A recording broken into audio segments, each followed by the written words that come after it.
Happy Monday, everybody, and thanks for tuning in to Toys, the Universe, and Everything. This week, we're playing Centipede for the Atari 7800. So, do you need Centipede as part of your bug collection? Or should these pests be left off the invite list at your next gamer night? Well, put down that can of Raid, like, subscribe to the channel, hit the notification bell, take the nonconformist oath, and let's play one of Atari's most loved single-player games that is also one of its least known co-op classics. Based on the arcade game designed by Ed Long and Donna Bailey, Centipede is a game where you shoot wave after wave of centipedes that descend upon you from the top of the screen. They ricochet off of mushrooms and split apart when you shoot them. Thanks to Adam Sandler, we all now know to shoot them in the head or they will split into two. That man is a national treasure.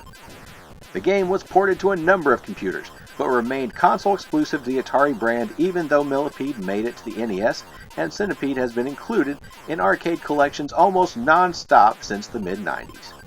So, if modern gamers can play Centipede on virtually everything from their phones to the PS4, why do we need to keep our 7800s hooked up to our modern TVs, or old school CRTs if you're hardcore? Because the 7800 version is special. For one, it is available at AtariAge.com in a hack that makes it trackball compatible.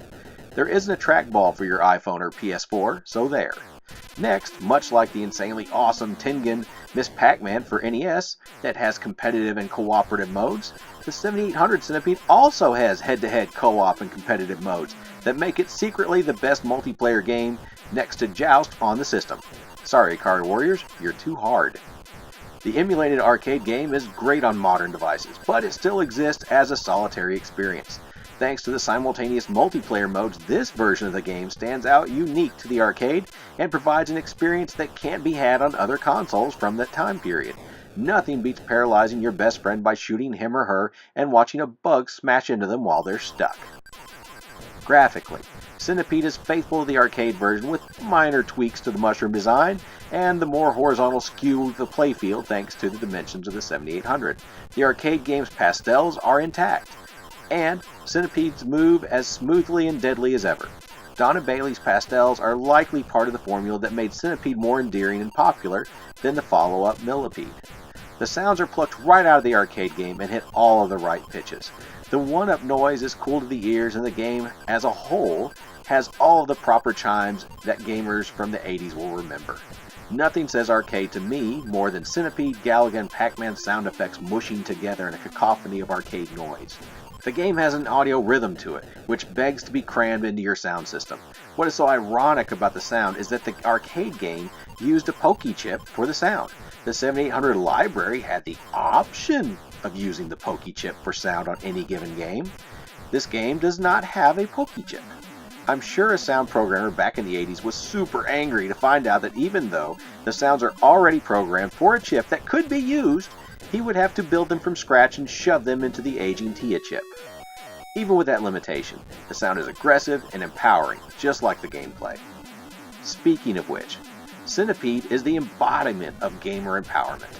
You aren't helpless here. If you die, it isn't because the game cheated you. You destroy mushroom spiders, centipedes, all with the standard blaster and can shoot past to manipulate the paths of the bugs. Centipede is a gaming icon in the same conversation as Pac-Man, Galaga, Space Invaders, and Donkey Kong. I love the frenetic gameplay. It is the closest thing to pinball in the sheer complexity of what is going on at any given moment.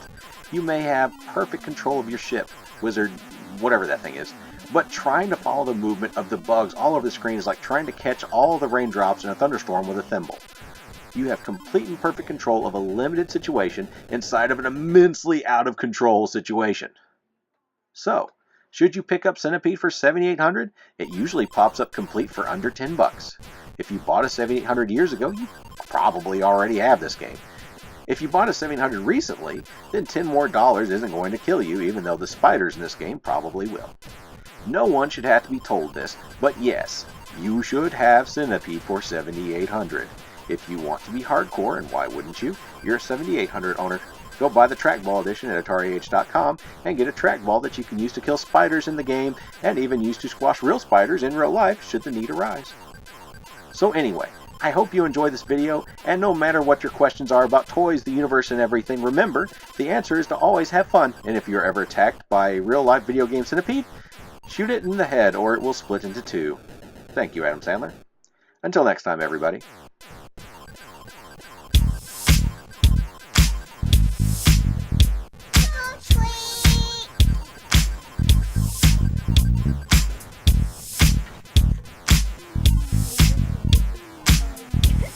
your candy. What's your favorite candy you got so far?